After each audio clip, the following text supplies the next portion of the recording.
अच्छा जी बच्चों, हम लोगों ने चैप्टर नंबर 7 जो है वो हमने तकरीबन कंप्लीट कर लिया था। उसकी थोड़ी बहुत थ्योरी रह गई थी और एमसीक्यूज रह गए थे, ठीक है। और अब हम आ गए हैं चैप्टर नंबर 8 पर। किस पर? चैप्टर नंबर 8 पर, accounting for manufacturing. Accounting for manufacturing यानी कि मैन्युफैक्चरिंग बिजनेस की अकाउंटिंग के लिए आगे फुल फ्लैज तो नहीं करेंगे, लेकिन थोड़ी बहुत आइडिया देख ही लेंगे इंशाल्लाह। भाई बिजनेस हमारे पास 3 तरह का होता है, ट्रेडिंग, मैन्युफैक्चरिंग, सर्विसेज। इससे पहले जितनी भी हम बातें किया करते थे ट्रेडिंग बिजनेस के लिए किया करते थे। ट्रेडिंग बिजनेस क्या करता था? चीजें खरीद के बेचा करते थे। नाउ चैप्टर नंबर 8 में अकाउंटिंग फॉर मैन्युफैक्चरिंग में हमारा सारा फोकस किसके ऊपर होगा? मैन्युफैक्चरिंग बिजनेस पर होगा। मैन्युफैक्चरिंग बिजनेस क्या करता है? इनपुट को प्रोसेस करता है, आउटपुट में कन्वर्ट करता है। वो जो इनपुट प्रोसेस हो रहा होता है उस प्रोसेसिंग को मैन्युफैक्चरिंग कहते हैं, और वो प्रोसेसिंग कहां पर होती है? फैक्ट्री में हो रही होती है, मिसाल के तौर पर। और सर्विस सेक्टर आपको पता है सर्विसेज प्रोवाइड करता है। अच्छा, ट्रेडिंग बिजनेस के लिए कोई फैक्ट्री नहीं होती, दुकान चाहिए होती है। मोबाइल शॉप हो गया, एम्पोरियम मॉल हो गया, मेट्रो स्टोर हो गया, चीजें खरीद के बेचते हैं। भाई मैन्युफैक्चरिंग के लिए मुझे क्या करना पड़ेगा? एक पूरी प्रॉपर फैक्ट्री की जरूरत पड़ती है। मान लीजिए सुजुकी वालों ने क्या किया? रॉ मटेरियल खरीदा होगा और फैक्ट्री में क्या किया होगा? चीज़ों को असेंबल किया होगा और आउटपुट एज अ गाड़ी के तौर पर आउटपुट बना लिया होगा। कोक एंड पेप्सी ने क्या किया होगा? इनपुट मटेरियल रॉ मटेरियल खरीदा होगा, फैक्ट्री में उसके प्लांट्स लगे होंगे, प्लांट में वो सारा बॉटलिंग प्रोसेस हो रही होगी और फिनिश गुड कोक और पेप्सी के चक्कर में बॉटल बन जाती होगी, ठीक है। तो मैन्युफैक्चरिंग प्रोसेस, मैन्युफैक्चरिंग बिजनेस क्या करते हैं? इनपुट को मैन्युफैक्चर करके आउटपुट में कन्वर्ट करते हैं। डन बच्चों। और सर्विसेज सेक्टर वाले सर्विसेज प्रोवाइड करते हैं, सीए फर्म्स हो गए, सीए कॉलेजेस हो गए, डॉक्टर सर्विस प्रोवाइड करता है, आईटी सर्विस प्रोवाइड करता है, ठीक है। आगे खैर बड़ी बड़ी वाली बातें ये कॉस्ट अकाउंटिंग में आप लोग पढ़ेंगे नॉर्मल, ठीक है। अच्छा, अकाउंटिंग 2 तरह की, ये मैंने पहले आपको बता चुका। फाइनेंशियल अकाउंटिंग में हम फाइनेंशियल ट्रांजैक्शन बिजनेस की रिकॉर्ड करते हैं, जबकि कॉस्ट अकाउंटिंग में ये सुन लें, ये काम की बात है। भाई 2 तरह की अकाउंटिंग। फाइनेंशियल अकाउंटिंग क्या है? फाइनेंशियल अकाउंटिंग में हम बिजनेस की फाइनेंशियल ट्रांजैक्शन को रिकॉर्ड करते हैं, पैसों का आना, पैसों का जाना, ठीक है जी, सेल परचेज, सारा फाइनेंशियल ट्रांजैक्शन बिजनेस की रिकॉर्ड करते हैं।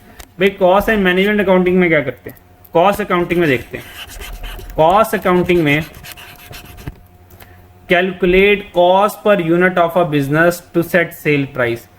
भाई मैन्युफैक्चरिंग बिजनेस का काम क्या होता है? चीजों को मैन्युफैक्चर करना ना। हम यहाँ पे क्या कैलकुलेट करते हैं? Cost per unit of a business.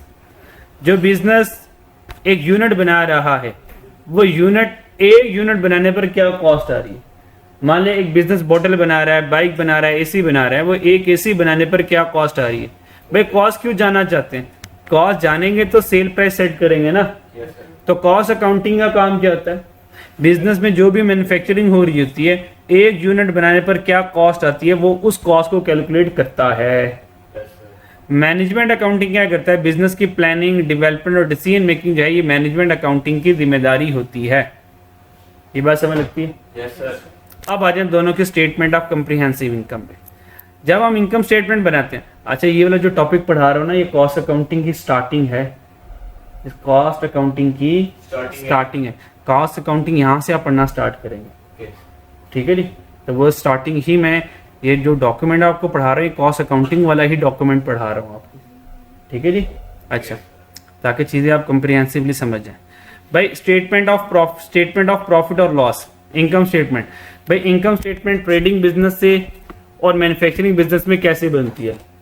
जवाब है सेम बनती है, सिवाय एक चीज के, बस सिर्फ एक चीज के से, और वो ऑलरेडी मैंने कलर किया हुआ है।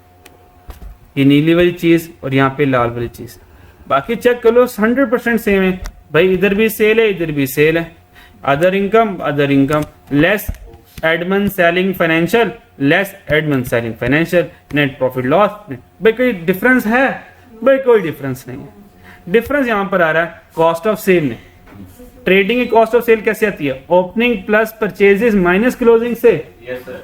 परचेजेस क्यों? क्योंकि ट्रेडिंग बिजनेस ने चीजें परचेज करके सेल करनी है, परचेज करके सेल करनी है।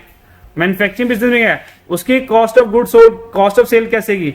Opening plus cost of goods manufactured, वो चीजें मैन्युफैक्चर करके बेच रहा होता है। तो यहाँ पे ट्रेडिंग में परचेज आता है, यहाँ पे कॉस्ट ऑफ गुड्स मैन्युफैक्चर्ड आता है, बस ये फर्क है। और ये जो छोटा सा वर्ड है, इस छोटे से वर्ड को कैलकुलेट करने के लिए पूरी कैलकुलेशन है, इसका एक पूरा फॉर्मेट है। इस बुजुर्गों को फाइंड करने के लिए क्या है, पूरा एक हैवी ड्यूटी फॉर्मेट है। वो फॉर्मेट सिखाऊंगा, लेकिन उस फॉर्मेट को सिखाने से पहले आप उसको रट्टा लगाएंगे, उससे पहले लॉजिकली सारी कहानी सिखा दूंगा आपको।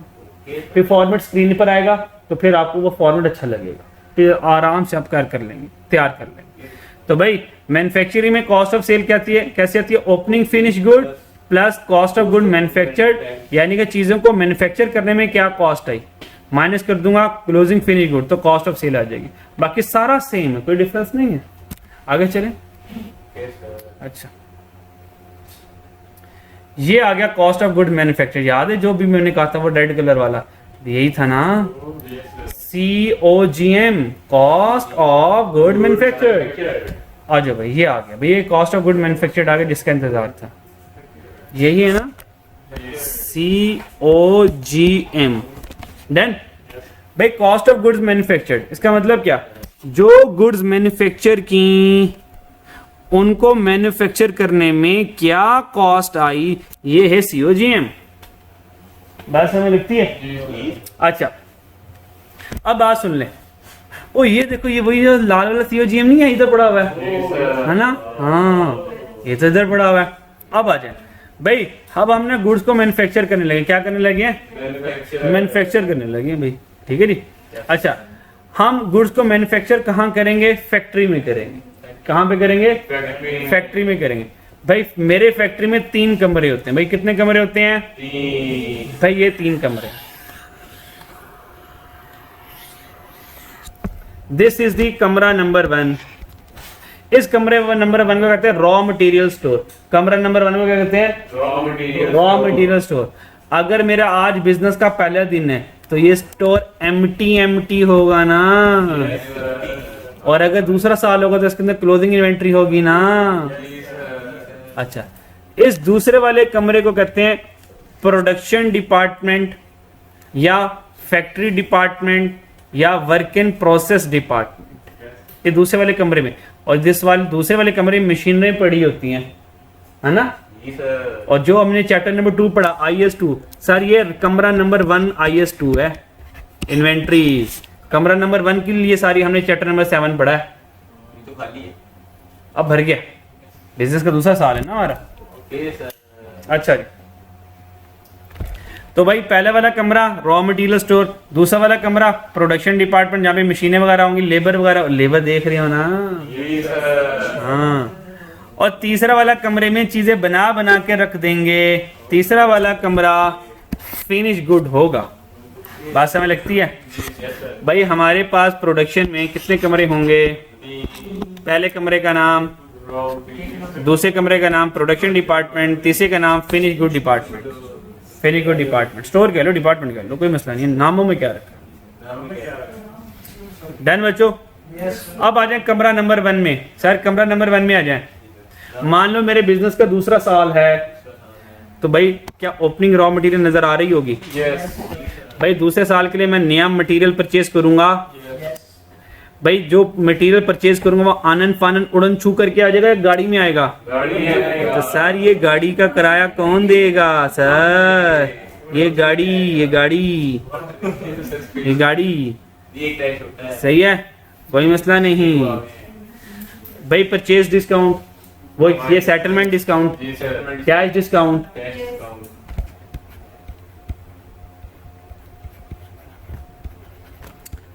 सेटलमेंट डिस्काउंट या कैश डिस्काउंट, ठीक है। और मान लो माइनस कर दूंगा क्लोजिंग रॉ मटेरियल, तो ये होगा मटेरियल यूज्ड इन प्रोडक्शन, यानी कि ये जो मटेरियल होगा ये मैं प्रोडक्शन में इस्तेमाल करूंगा। मिसाल के तौर पर मैं यूनिट्स में बात कर रहा हूँ, पैसों में बात नहीं कर रहा। पैसों में बात नहीं कर रहा, चलो अगर पैसों में बात करना कोई मसला नहीं। भाई 1000 रुपये का ओपनिंग पड़ा हुआ है। भाई 2000 रुपये का मैंने क्या कर लिया, अब मटेरियल परचेज कर लिया। भाई 500 का मटेरियल क्लोजिंग में रह गया, इसका मतलब कितने पैसों का मटेरियल इशू किया है मैंने प्रोडक्शन के लिए? जी बच्चों बोलो 2500।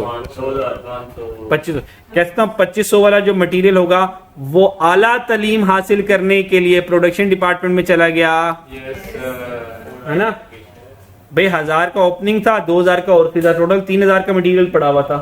500 का था मेरे पास ही रह गया। कहता मैंने तो पाकिस्तान से जाना ही नहीं, वो तो मेरे पास रह गया। 2500 यूनिट आला तालीम हासिल करने के लिए प्रोडक्शन डिपार्टमेंट में चले गए। बात समझ गए? अच्छा भाई, जब ये प्रोडक्शन डिपार्टमेंट में जाएंगे, तो अभी इन दोनों को जरा ना होल्डिंग पर रखो, इन दोनों वालों को जरा, ये बड़ी वाली बात है, इसको जरा छोड़ दो अभी, ठीक है। ये आसान है लेकिन इंशाल्लाह एट द एंड आपको एक लम्हे में समझ लगेगा। भाई जब ये मटेरियल आएगा, भाई अब ये प्रोडक्शन डिपार्टमेंट में आएगा ना भाई, प्रोडक्शन डिपार्टमेंट में इस मटेरियल को कौन वेलकम करेगा? डायरेक्ट लेबर, है ना। मान लें हम शर्ट बनाते हैं, हमारी गारमेंट फैक्ट्री में शर्ट बनाते हैं, भाई दर्जी डायरेक्ट लेबर होगा ना, जो टेलर होगा वो डायरेक्ट लेबर होगा। मैन्युफैक्चरिंग वो गारमेंट इंडस्ट्री में वो कपड़े को वेलकम करेगा ना, फिर ऐसे की तैसे फेर देगा काट के ठीक है जी, डायरेक्ट लेबर। इसका मतलब जो मटेरियल है प्रोडक्शन डिपार्टमेंट में चल जाएगा, और प्रोडक्शन डिपार्टमेंट में इस मटेरियल के ऊपर कौन काम करेगा? डायरेक्ट, और बोलो यार डायरेक्ट लेबर इसके ऊपर काम करेगा। मेरी बात समझ आती है? अच्छा भाई, वो जो कपड़ा कहाँ गया? कपड़ा कहाँ गया? फैक्ट्री में आ गया। कपड़ा कहाँ गया? फैक्ट्री में आ गया। अच्छा मुझे ये बताएं जो लेबर होगी, वो जो लेबर है भाई, कपड़े को without any machine, without any tool, without any further expense का शर्ट में कन्वर्ट कर देगी? नहीं कर देगी। इसका मतलब है जो फैक्ट्री में लेबर इस रॉ मटेरियल कपड़े को जब फिनिश गुड शर्ट में कन्वर्ट करेगी तो फैक्ट्री के अपने खर्चे होंगे, फैक्ट्री के अपने खर्चे होंगे। मुझे ये बताइए शर्ट ने बनना कहां पर है? फैक्ट्री में। शर्ट ने कहां बनना है? फैक्ट्री में। इसका मतलब अगर मुझे शर्ट ना बनानी होती तो क्या वे प्रोडक्शन डिपार्टमेंट वजूद में आता? ना आता, नहीं आता, बिल्कुल ना आता। कह सकता हूं ये सारी मशीनें, सारी लेबर इस वजह से आई कि शर्ट बनानी है। तो इसका मतलब शर्ट बनाने के लिए जो फैक्ट्री में खर्चा आएगा वो सारा खर्चा शर्ट की वजह से आ रहा है, क्योंकि शर्ट है तो फैक्ट्री है, और फैक्ट्री के सारे खर्चे किसके खाते में जाएंगे? शर्ट के जाएंगे, क्योंकि अगर शर्ट नहीं तो फैक्ट्री नहीं। अगर फैक्ट्री का खर्चा आ रहा है इसका मतलब शर्ट की वजह से आ रहा है। अगर शर्ट की वजह से खर्चा आ रहा है तो सारे खर्चे के जिम्मेदार कौन है? शर्ट है। तो सारे खर्चे शर्ट के खाते में डाल देंगे। शर्ट तुम्हारी वजह से सारे खर्चे हुए, अब सारे खर्चे तुम्हारे खर्चे हो गए। अब चेक करें कौन कौन से खर्चे शर्ट के खाते में जाएंगे। जो आप जो शर्ट खरीदते हो ना, कभी सोचे ना यार इसके अंदर इतने खर्चे शामिल थे। भाई नंबर वन मटेरियल और लेबर को निकाल दो। मटेरियल और लेबर के अलावा ये डायरेक्ट वाली नीली वाली लेबर देख रहे हो, और ये नीला वाला मटेरियल देख रहे हो। मटेरियल और लेबर के अलावा जितने भी फैक्ट्री में खर्चे आएंगे उन सब को फैक्ट्री ओवरहेड कहते हैं। ओवरहेड का मतलब होता है एक्सपेंडिचर। बात समझ लगती है? मान लो वो जो फैक्ट्री में डायरेक्ट लेबर के अलावा एक छोटा होगा ये कहता है ओ छोटे कैंची बढ़ाई, ओ छोटे चीज फड़ाई, ओ छोटे ओ नलकी लेके आई, ओ छोटे मैचिंग करके ले आई। वो जो फैक्ट्री में छोटा होगा, क्या छोटा भी कपड़ा बना रहा होगा? कह सकता हूं छोटा इनडायरेक्ट लेबर है। डायरेक्ट वो लेबर होती है जो डायरेक्ट प्रोडक्शन प्रोसेस में इन्वॉल्व हो। तो ठहर तो जा। मुझे ये बताएं क्या वो जो छोटा होगा क्या वो डायरेक्ट लेबर होगा या इनडायरेक्ट लेबर होगा? तो ये इनडायरेक्ट लेबर जो है ये किसका खर्चा होगा? फैक्ट्री का खर्चा होगा, फैक्ट्री ओवरहेड होगा। ये बात समझ लगती है? मुझे ये बताएं कि फैक्ट्री में रॉ मटेरियल स्टोर है और मशीनें कीमती हैं। रात के वक्त चोर और डाकुओं का खर्चा होगा, एक गार्ड रखना पड़ेगा। ये गार्ड किसकी हिफाजत के लिए है? और फैक्ट्री किसके लिए है? शेड के लिए है। इसका मतलब ये है कि गार्ड की सैलरी भी शेड में शामिल करूंगा। इसका मतलब ये जो गार्ड है फैक्ट्री के लिए, तो कह सकता हूँ गार्ड का खर्चा भी फैक्ट्री ओवरहेड हुआ। मान लें कि मुसलमानों की फैक्ट्री है, वहां पे जोहर असर मगरिब वहीं पर होती है, उन्होंने साइड पे छोटी मस्जिद भी बनाई हुई है, और मस्जिद में मौलवी साहब भी हैं। मौलवी साहब 5 वक्त की नमाज पढ़ाने का आप कुछ हदिया भी लेते हैं। ये हदिया फैक्ट्री में मस्जिद की वजह से है, और ये खर्चा भी मौलवी साहब की तनख्वाह भी फैक्ट्री ओवरहेड होगी। अच्छा, वर्कर काम कर रहे होंगे, बीमार हो जाएंगे, मशीनों में हाथ आ जाएगा उनका, अल्लाह ना करे, क्या उनको मेडिकल फैसिलिटी देनी पड़ेगी? ये खर्चा कौन सा खर्चा होगा? फैक्ट्री का खर्चा। नहीं, दम शम के एक्स्ट्रा पैसे होंगे। अच्छा भाई जो मशीनों की डेप्रिसिएशन होगी, मशीनों की मेंटेनेंस होगी, मशीनों की रिपेयरिंग होगी, ये सारा फैक्ट्री ओवरहेड होगा। फैक्ट्री की बिजली जो इस्तेमाल होगी फैक्ट्री ओवरहेड, फैक्ट्री का जो रेंट होगा फैक्ट्री ओवरहेड। और अगर फैक्ट्री अपनी है तो अपनी फैक्ट्री की डेप्रिसिएशन जो होगी, ऑन फैक्ट्री है तो डेप्रिशिएट होगी, किराए की फैक्ट्री तो उसका रेंट होगा। एसेट जो मशीनें प्लांट वगैरह उसकी इंश्योरेंस का खर्चा फैक्ट्री ओवरहेड। भाई अगर लाइट चलेगी, फ्यूल वगैरह है, तो नीचे चेक करें, जुमला चेक करें, हो कहता इसके अलावा जो खर्चा हमसे लिखना रह गया हो और वो उसका ताल्लुक फैक्ट्री से हो, वो सारे खर्चे फैक्ट्री ओवरहेड कहलाते हैं। ये सारे factory overhead.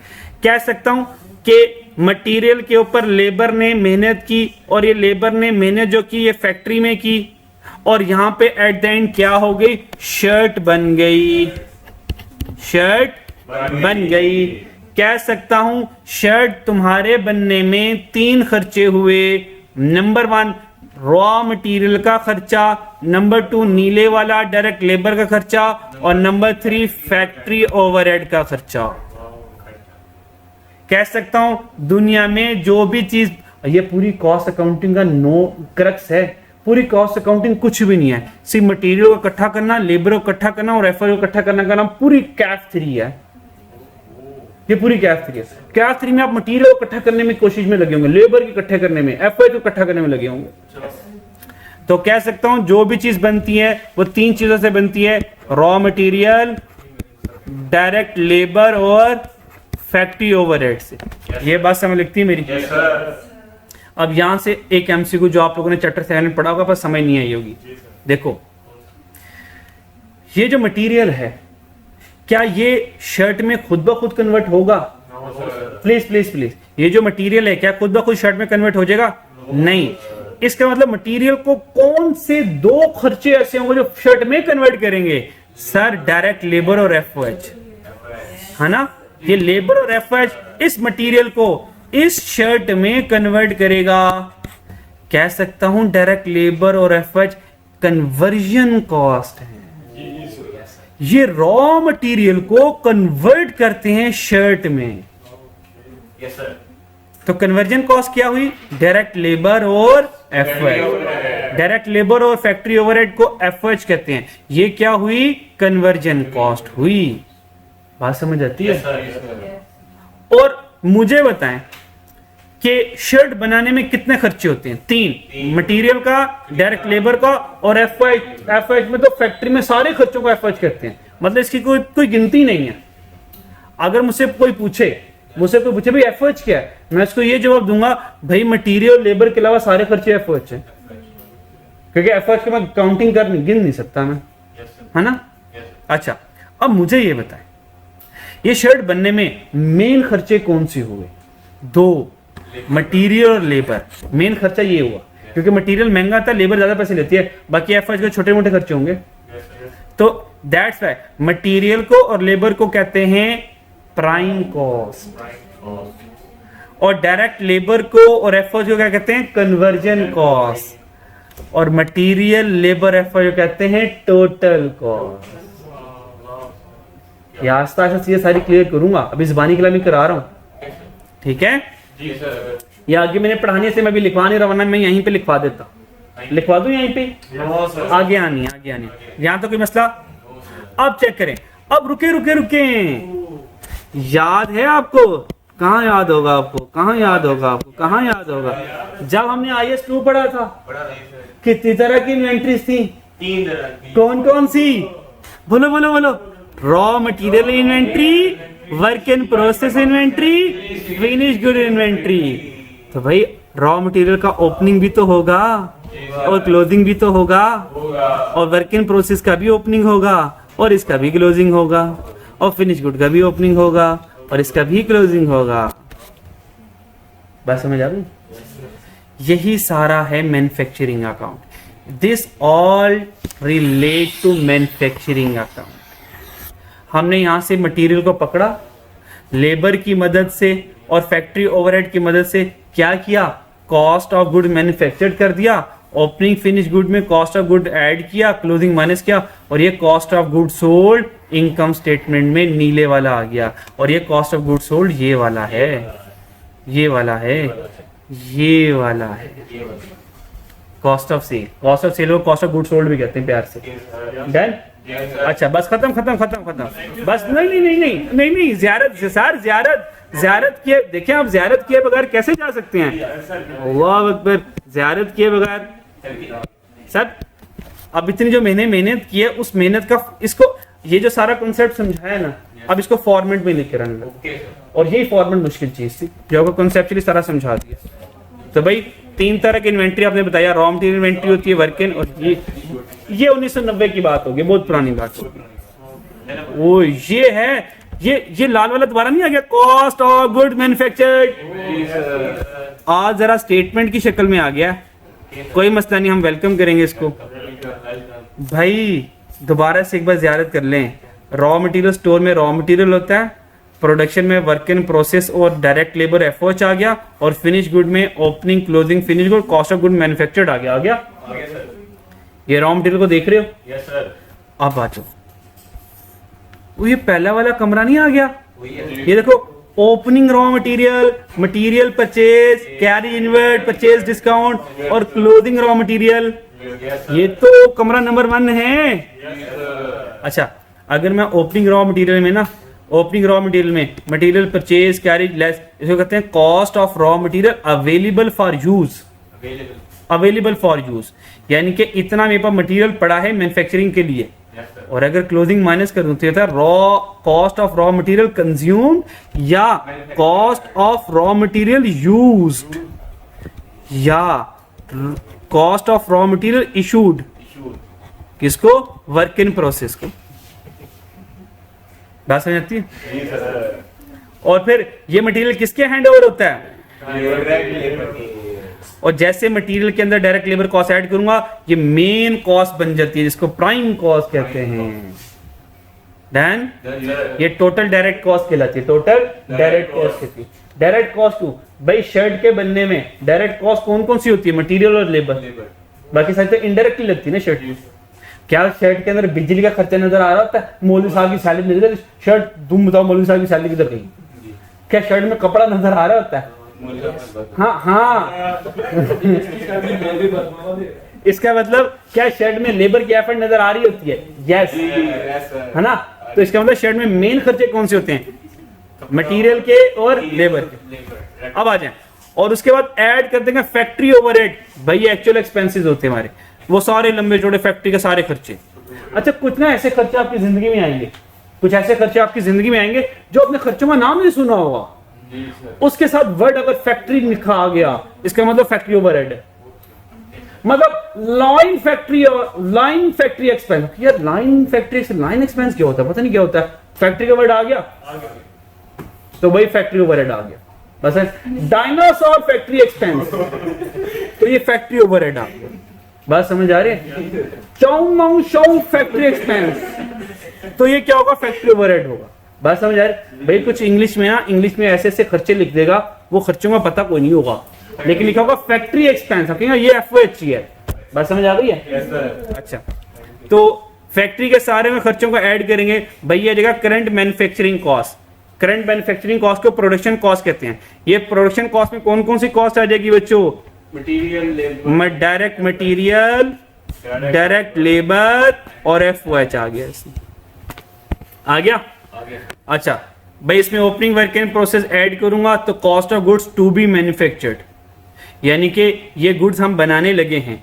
Closing work in process minus कर दिया तो ये जाएगा कॉस्ट ऑफ गुड मैन्युफैक्चर्ड, यानी कि जो चीज़ें मैन्युफैक्चर की उनकी कॉस्ट, और ये टोटल प्रोडक्शन कॉस्ट होती है हमारी, क्या होती है, टोटल प्रोडक्शन कॉस्ट होती है। बात समझ लग गई? Yes sir. अच्छा, ये कॉस्ट ऑफ गुड मैन्युफैक्चर्ड है। आगे ये वाला काम बेशक ना करो, मर्जी है, ये काम इधर कर लो, यानी कि ओपनिंग फिनिश गुड को इधर ही ऐड कर दो, इधर ही लेस करो, कॉस्ट ऑफ गुड सोल्ड यहां से फाइंड कर लो। या दूसरा हाल ये होता है, ये कॉस्ट ऑफ गुड मैन्युफैक्चर्ड देखते हो नीले वाली, यस सर। ये है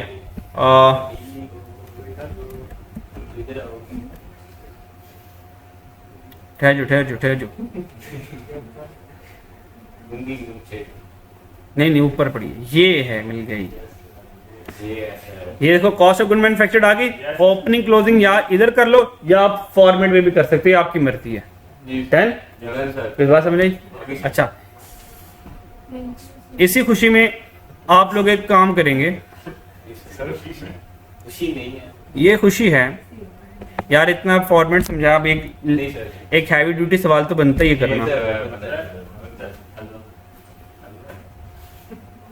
ये है cost of good manufactured and sold statement. आप लोगों ने क्या करना है, ये क्वेश्चन आपके पास है, ये opening finish good, closing work in, opening work in process, opening raw material, ये ओपनिंग आ गई, क्लोजिंग आ गई, तीनों इन्वेंट्रीज के। डन? अच्छा, ये मटेरियल परचेज, तो आपने क्या करना है, रिक्वायरमेंट में टोटल मैन्युफैक्चरिंग कॉस्ट कैलकुलेट करनी है, कॉस्ट ऑफ गुड मैन्युफैक्चर्ड, ये अपनी कॉस्ट कैलकुलेट करनी है, ठीक है। और उसके बाद नेट प्रॉफिट, और ये इसका सोल्यूशन यहाँ पे अवेलेबल होगा। कुछ नहीं करना, फॉर्मेट माइंड में रख लेना है और फॉर्मेट बना लेना, फिर चीज़ों को पोस्ट करते रहना, और एट द एंड अपना सोल्यूशन इस सोल्यूशन से मैच कर लीजिएगा। डन बच्चों? ये इस बुक में है ना सब कुछ, ये सब जो आपने बताया था। नहीं, ये बुक में नहीं है, ये मेरे नोट्स है, मैं अभी नोट शेयर कर देता हूँ आप लोगों से। डन? चलो बच्चों, हाँ चैप्टर 7 के भी कर दूँगा, ठीक है। आज के लिए मैन्युफैक्चरिंग अकाउंट का आपने ये क्वेश्चन करना, ये आपका होमवर्क है बच्चों, ठीक है जी। और कल इंशाल्लाह ताला हम चैप्टर नंबर 8 मैक्सिमम पढ़ा देंगे। अपना ख्याल रखिएगा। अल्लाह हाफ़िज़।